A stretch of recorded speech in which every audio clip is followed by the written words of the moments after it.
The rain-slicked road twisted like a serpent under the tires of my rented Fiat, the kind of narrow coastal highway in Galicia that locals navigated blindfolded but swallowed tourists whole.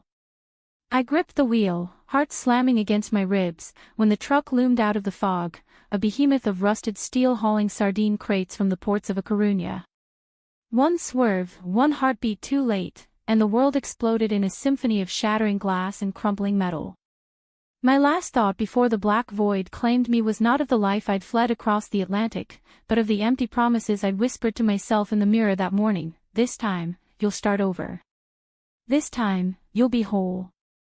When I woke in the hospital in Vigo, the pain was a living thing, coiling through my shattered leg and fractured ribs like barbed wire. The room smelled of antiseptic and sea salt drifting in from the open window, where the Bay of Vigo churned gray and indifferent below. Nurses fluttered like ghosts, murmuring in rapid Galician, but it was her voice that cut through the haze, calm, measured, laced with that faint American lilt that marked her as an expat like me. "Lila," she said, her hand steady on my chart, "I'm Dr. Jocelyn Harper. You're going to make it through this. We've got you." That was the first hook, the one that snagged me without mercy. Her eyes, the color of storm-tossed waves, locking onto mine as if she'd seen every fracture in my soul before the crash ever touched my body.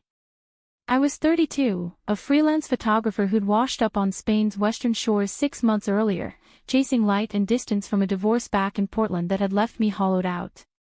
Jocelyn was 35, I'd learn later, tall and elegant, with auburn waves she pinned back during rounds, her scrubs hiding the curve of a runner's frame honed on these same cliffs. She was from Seattle, drawn to Spain's medical missions after her own losses, or so the whispers in the ward went. But in that moment, as morphine blurred the edges of my world, she was salvation. Or so I told myself. Rehab was a grind, a slow crawl back from the abyss. The accident had mangled my left femur, pinned by a shard of windshield that surgeons pried free in a 6-hour marathon. I spent weeks in that sterile cage, leg elevated in a contraption that hummed like a distant storm, staring at the ceiling tiles until they mapped out the fault lines of my regrets. My ex, Marcus, had stopped calling after the first update, too busy with his new life in the States, he said. Friends faded into pixels on a screen. But Jocelyn. She was the constant, her visits stretching from 10 minutes to half hours, then full consultations that felt less like checkups and more like confessions. "You're fighting like hell, Lila," she'd say, her fingers lingering a beat too long as she adjusted the 4-line, tracing the bruises fading to yellow on my arm. "That's the fire I see in you, the kind that doesn't just survive, it rebuilds."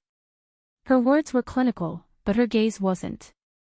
It stripped me bare. Seeing the woman I'd buried under layers of flannel and sarcasm, the one who'd always loved fiercely, recklessly, until it burned her twice over. Once with a high school sweetheart who vanished after graduation, and again with Marcus, who'd mistaken my intensity for control. I started small, the orchestration. A faint twinge in my hip during discharge planning, enough to warrant one more imaging scan. Then a relapse of phantom pain that landed me in her outpatient clinic in Pontevedra, a stone's throw from the pilgrim trails of the Camino de Santiago. Spain's west coast was my chosen exile, rugged, rain-lashed, with villages clinging to cliffs like barnacles. I'd come for the light, the way it slanted through Atlantic squalls to gild the granite walls of cathedrals older than empires. But now, it was her light I chased. The way Jocelyn's laugh broke free during our talks, low and unguarded, revealing the poet beneath the physician. By the third appointment, we'd abandoned the exam room for the clinic's rooftop terrace, where potted geraniums fought the wind and the Bay of Cadiz shimmered in the distance. No, wait, Pontevedra's Rios, those drowned river valleys that mirrored the sky. We sipped café con leche from paper cups, her white coat slung over the railing like a flag of truce. "Tell me about Portland," she'd prompted one afternoon, the sun fracturing through cirrus clouds. "What chased you here?" I hesitated, the truth a jagged edge. A marriage that unraveled like bad film stock. Too many exposures, not enough development. She nodded, her blue eyes softening, and I glimpsed her own shadows, the way her wedding band tan line had faded unevenly, a ghost on her finger. Seattle's got its rains, but Spain's storms feel honest, she murmured. They don't pretend to be anything but chaos. That was when the pull sharpened, electric and undeniable. I'd always known my heart leaned toward women, even in the straight-laced haze of my 20s, but fear had routed me into safer harbors. Now, in this foreign land where olive groves whispered secrets to the sea, Jocelyn felt like homecoming. Our conversations wove deeper, her volunteer work patching up pilgrims with blistered feet and battered spirits, my photos of abandoned lighthouses, capturing the ache of things left behind. I orchestrated a follow-up for a non-existent infection, then another for balance therapy after the casts came off. Each time, I'd arrive early, heart in my throat, pretending the limp was worse than it was. Fall deepened into winter, the Galician mists rolling in like uninvited guests. My apartment in Bayona, a cramped fisherman's flat overlooking the harbor, became a darkroom of sorts, where I developed prints by candlelight to save on bills. The accident had stolen my mobility, but not my lens. I shot from a stool now, framing the gulls wheeling over fishing boats, their cries a requiem for lost freedoms. Jocelyn texted between visits, professional at first, then laced with care, heard the ferries are running late again. Stay dry. I replied with photos, a rainbow arcing over the sea's islands, caption proof the world's still spinning. One night, as sleet lashed the windows, she called. Lila, it's late, I shouldn't, but I saw your post about the Aurora Borealis chase. Remembered you mentioning it once. There's a storm front moving in from the north. Could be lights tonight. Her voice cracked on the edge of exhaustion, the weight of a 12-hour shift bleeding through. I didn't question it, I grabbed my coat, the pain in my leg a dull roar, and drove the winding road to her cottage on the outskirts of town. It perched on a hillock, slate-roofed and stubborn against the gale, with a widow's walk where she'd watched the bay for solace. She met me at the door, hair loose and damp, in a sweater that smelled of wool and wood smoke. No scrubs, no charts, just Jocelyn, vulnerable and alive. We climbed to the roof, bundled in blankets she'd fetched from her linen closet, and waited. The sky was a bruise, purple and swollen, but no lights came. Instead, the storm broke, rain sheeting down in silver rods. We laughed, soaked and shivering, until the laughter turned to something quieter, heavier. Her hand found mine in the dark, fingers interlacing like puzzle pieces long separated. I've been waiting for this, I whispered, the words tumbling out before I could cage them. Not the lights. You. She turned, rain tracing rivulets down her cheek, and in her eyes, I saw the storm mirrored, the fear, the want, the precipice. Lila, she breathed, this isn't. We can't. But her body leaned in, contradicting every oath she'd sworn. Our lips met tentative, then fierce, the kiss tasting of salt and surrender.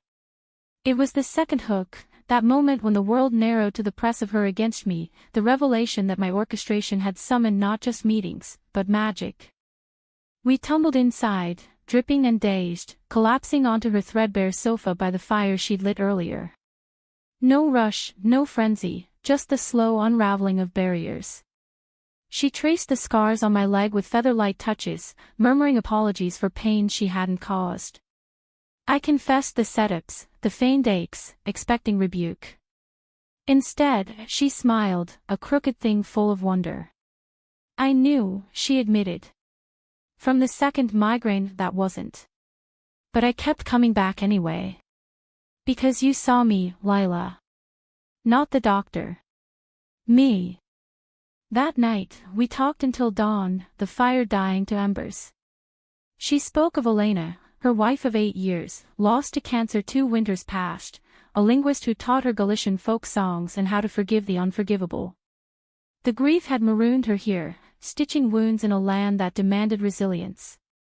I shared my own ghosts, the girl in Oregon who'd broken my heart with a goodbye letter, the marriage to Marcus that was armor against further hurt. I thought men were safer, I said, voice raw. Predictable. But you're the risk I didn't know I craved. By morning, the storm had cleared, leaving a sky of fractured blue. We walked the cliff paths together, my cane tapping a rhythm to her steady stride. Bayona's harbor glittered below, fishing boats bobbing like prayers. It felt like the beginning of something unbreakable, a love forged in the crucible of survival, tender and true. But love, in its American dream of reinvention, often forgets the fine print. The past doesn't dissolve, it ferments, waiting for the cork to pop. Spring unfurled along the Costa de Mort like a hesitant lover, wildflowers erupting in defiant pinks and yellows against the granite scars of shipwrecks past. Jocelyn and I fell into a rhythm that felt stolen from some golden age of expat romance, lazy Sundays hiking the Senderillos to hidden coves, where we'd picnic on empanadas and vinho verde, her head in my lap as I read aloud from Neruda's Spanish verses. Te amo como ese amon ciertas cosas oscuras, I'd murmur, my fingers combing through her auburn strands, and she'd arch up to kiss me, whispering, dark things love deeply, then. My leg healed unevenly, the limp a permanent whisper, but photography called me back to the trails. I captured her in stolen frames, Jocelyn silhouetted against the Carnota dunes, wind whipping her scarf like a banner, or laughing mid-bite of percebes, those goosenecked barnacles that tasted of the sea's raw edge. She bought me a new tripod, engraved with Para la Luz que persigues, for the light you chase, and hung my prints in her cottage, turning the walls into a gallery of our private mythology. Yet beneath the idol, fissures formed. Jocelyn's shifts at the clinic stretched longer, her beeper a cruel intruder during dinners of pulpo a la gallega. Budget cuts, she'd sigh, rubbing temples lined with fatigue. The hospital's hemorrhaging staff, pilgrims flooding in for the Camino, tourists with heatstroke. I can't say no. I'd nod, masking the gnaw of jealousy, not for another woman, but for the duty that claimed her hours, leaving me to the empty flat and the echo of unanswered texts. The betrayal crept in subtly, a shadow at the edge of the frame. It started with a forgotten jacket in her car, monogrammed E.H., Elena's initials, I'd assumed at first, a relic she couldn't bear to discard. But one evening, as I waited for her after a late consult, I lingered in the clinic's lobby, flipping through a dog-eared copy of the New Yorker she'd left out. A sticky note fluttered free, in her neat script, call me when you're back from Madrid, miss our talks. S.S. Not Elena. My stomach twisted, but I pocketed the doubt, chalking it up to a colleague, a sponsor, anything innocent. Our love deepened in the quiet spaces, though. One May weekend, we drove west to Fisterra, the end of the world where Romans once believed the earth dropped into the void. The lighthouse there stood sentinel over cliffs that plunged into frothing emerald waves, and we made love in the lee of an ancient Celtic mound, the earth cool and yielding beneath us. Afterward, tangled in each other's arms, she traced patterns on my skin. I used to think loss defined me, she confessed, a voice muffled against my shoulder. Elena's death. It was like the tide pulling everything under. But you, Lila, you're the current that brought me back to shore. I held her tighter, the confession a balm. And you rebuilt me, I replied. Piece by scarred piece. It was true, in her, I'd found not just passion, but purpose. I started a project, portraits of women along the coast, fisher wives mending nets, artists in Tues ateliers, widows tending graves in Murcia. Jocelyn was my muse, her image woven through it all, a thread of quiet strength. But the orchestrations continued, born of insecurity now. I'd sprain an ankle on a hike, prompting a house call that dissolved into hours of tangled sheets and whispered vows. Or feign insomnia to draw her to my flat at midnight, where we'd watch the stars wool over the Rias, her body a constellation against mine. She indulged it, her laughter forgiving, but I saw the flicker in her eyes, the physician weighing ethics against desire. The climax brewed that summer, under solstice skies heavy with heat. Jocelyn had been distant, phone glued to her hip, vanishing into emergency rotations that left her cottage dark. I confronted her gently one evening, as we grilled sardines on her patio, the air thick with wood smoke and unspoken fears. Who's S? I asked, the words slipping out like a stone into still water. She froze, tongs midway to the plate, her face paling against the ruddy glow of the coals. Lila, It's not, but the denial crumbled under my gaze, and she set the tool down, sinking into a chair. Sarah. My sister. She's in Madrid for a fellowship, oncology research. We've been reconnecting. After Elena, I shut everyone out. But Sarah's been pushing, wanting to help with the clinic's expansion fund. It's nothing romantic. God, Lila, how could you think? Relief flooded me, sharp and sweet, but it soured as she pulled out her phone, scrolling to a photo, her and Sarah, arms linked at a seaside cafe, smiles wide and unburdened. Sisters, yes, the resemblance uncanny, auburn hair and blue eyes marking them as kin. But the date on the image. 2 weeks before our first kiss. She warned me, Jocelyn continued, voice threading with regret. Said I was rushing into you, that grief makes us reckless. I told her to back off, that what we have is real. The hook twisted then, the third and cruelest, betrayal not in infidelity, but in the doubt I'd sown, mirroring the shadows I'd cast on her loyalty. I orchestrated us, I blurted, the dam breaking. Every visit, every coincidence. I was so afraid you'd slip away like everyone else. Tears stung my eyes, hot and unbidden, as the sardines charred forgotten on the grill. Jocelyn's face crumpled, not in anger, but anguish. She crossed the space between us in 2 strides, pulling me to her feet, our bodies colliding in a desperate embrace. Oh, Lila, she whispered, her breath warm against my temple. You didn't orchestrate a thing. I chose you, every step, every stolen moment. Because in a world that broke us both, you made me believe in mending. We clung there as dusk bled into night, the sea's roar a counterpoint to our ragged breaths. But the confession hung heavy, a fracture in our foundation. That night, sleep evaded us. Instead, we lay awake, dissecting the fears that had birthed the lies. Trust is the surgery we both need, she said finally, her hand over my heart. No more hiding the scars. Yet dawn brought no easy absolution. Jocelyn's sister arrived unannounced the next week, a whirlwind of Seattle energy in a linen suit, appraising me with eyes that dissected like scalpels. Sarah was sharper-edged than Jocelyn, her humor laced with barbs, and over coffee in the cottage, she laid it bare. Jocelyn's always been the fixer, patience, partners, herself last. The accident news hit the expat wires. She drove to Vigo that night, pulled strings for your slot. But don't mistake care for conquest. She's still grieving, Lila. Elena's ghost isn't buried yet. The words landed like shrapnel, embedding doubts I'd thought excised. Was our love a rebound, a physician's oath extended too far? I retreated to my flat, camera idle, the coast's beauty mocking my turmoil. Jocelyn called, texts piling like unanswered prayers, talk to me. Please.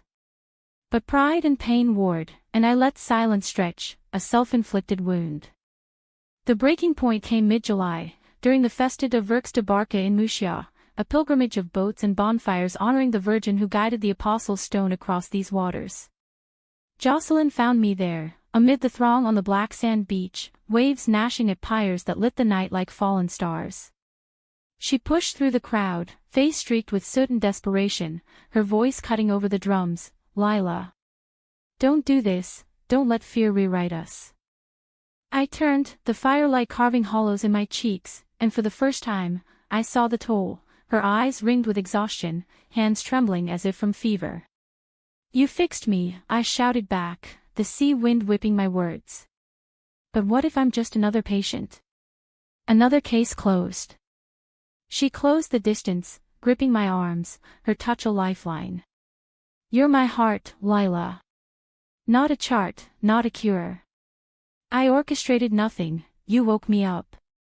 Around us, revelers danced, shadows merging in ecstatic blur, but we stood still, the world narrowing to this precipice. In that moment, as the Virgin statue bobbed on the waves, borne by fishermen's oars, I chose. Not perfection, but presence. I pulled her close, our kiss fierce against the salt spray, a vow sealed in fire and foam. The crowd cheered for the boats, but we heard only each other, the raw, beating truth of love's fragile architecture. Autumn returned to Galicia with a vengeance, gales stripping the eucalyptus groves bare and hurling them like accusations against our windows. Jocelyn and I rebuilt, deliberate and tender, attending couples counseling in Santiago de Compostela, not the romanticized Pilgrim's End, but a quiet office where a soft-spoken therapist named Marta unpacked our baggage with Galician pragmatism. Amor no es un faro, she'd say, her eyes twinkling behind wire rims. Es un barco, navegas los tormentas juntos. Love isn't a lighthouse, it's a boat, you navigate the storms together. We did. I confessed the full extent of my manipulations, the forged symptoms, the timed emergencies, and Jocelyn forgave, not with words alone, but actions, surprise weekends in the Penitigueres Park across the border, where we trek mist-shrouded trails, her hand steady in mine over root-tangled paths. She shared Elena's letters, yellowed pages from their early days, not as competition but context, a map of grief's terrain, showing how far she'd journeyed to reach me. She'd have liked you, Jocelyn said one evening, as we roasted chestnuts by the cottage hearth. Your fire. Your unflinching lens on the world. My project bloomed into an exhibit at the Centro Gallego de Arte Contemporánea in Pontevedra, a series titled Fractured Coasts, portraits of resilient women interwoven with abstracts of my scars, the accident's abstract fury rendered in shattered glass overlays. Jocelyn curated the lighting, her touch ensuring each frame glowed with intimate revelation. At the opening, amid clinking glasses and murmurs of appreciation, she pulled me aside to a shadowed alcove, slipping a small velvet box into my palm. Inside, a silver band etched with coordinates, the cliff where we'd first kissed. Not a proposal, she whispered, her breath warm on my neck. A promise. To keep choosing this, us, every day. Tears pricked my eyes, but they were of the healing sort, the kind that rinse rather than rend. Yes, I breathed, sliding it onto my finger beside the ghosts of old rings. The crowd blurred into irrelevance, there was only her, the woman who'd mended my body and claimed my soul. Sarah visited again that winter, this time as ally rather than adversary. Over mulled wine in Bayona's old town, snow dusting the Roman walls, she raised a toast, to second acts. And to sisters who know when to step back. Jocelyn laughed, squeezing my knee under the table, and for the first time, the family I'd lost felt within reach, not replacement, but expansion. But drama, that American undercurrent of reinvention laced with ruin, demanded one final reckoning. It arrived unbidden, in the form of a letter forwarded from Portland, Marcus, contrite and crumbling, confessing his own betrayals, begging for a chance to make it right. The words blurred on the page, stirring the old vortex, doubt, the seductive whisper that I'd settled, that Jocelyn's steadiness was but a pause before the inevitable fracture. I hid it, of course, the orchestration's last gasp. But secrets fester, and one stormy February night, as hail pelted the cottage roof like judgment, Jocelyn found the envelope in my camera bag. She didn't rage. She sat across from me at the scarred oak table, the letter between us like a gauntlet. Rain lashed the panes, thunder rumbling from the Atlantic's depths, and in the lamplight, her face was a study in quiet devastation. Why? She asked, voice steady but eyes shattered. After everything, after we promised no more shadows. The hook released then, the final unraveling, my voice broke as I knelt before her, the cold floor biting through my jeans. Fear, I admitted, the word a sob. That you'd see I'm still broken, still the woman who runs from the light. Marcus was safe, predictable pain. But you. Losing you would end me. She reached for me, pulling me up into her lap, our bodies folding together on the chair like weary travelers seeking shelter. Listen to me, Lila Harper. No, Harper's my name, but it could be ours if you'd let it. Her fingers framed my face, thumbs brushing tears I hadn't known fell. You're not broken. You're the mosaic I fell for, the cracks that let the light in, remember? Rumi said that. Or Neruda. Doesn't matter. What matters is this, I choose you, wreckage and all. But only if you choose yourself first. We cried then, ugly and unfiltered, the storm outside mirroring the one within. Hours passed in that vigil, confessions pouring like the deluge, my terror of abandonment rooted in a childhood of nomadic parents, always chasing the next horizon, her guilt over Elena, the survivor's shadow that whispered she didn't deserve joy. Dawn crept in, gray and forgiving, painting the room in tentative gold. "Burn it," she said finally, handing me the letter and a lighter from the mantel. In the sink, flames devoured Marcus's pleas, the ash swirling down the drain like exorcised demons. From that pyre rose something purer, commitment, not as grand gesture, but daily devotion. We planned a road trip along the Rota Vicentina in Portugal's southwest, chasing Alentejo's sunsets and forgotten monasteries. I sold my Fiat, bought a camper van with her savings matched to mine, a joint account, a shared stake. My limp eased with time and her patient encouragements, transforming from hindrance to habit, a reminder rather than a chain. The humanistic turn came softly, in the ordinary miracles. Jocelyn's clinic expanded, thanks to Sarah's grant, becoming a haven for queer expats navigating Spain's labyrinthine healthcare, women like us, stitching lives from disparate threads.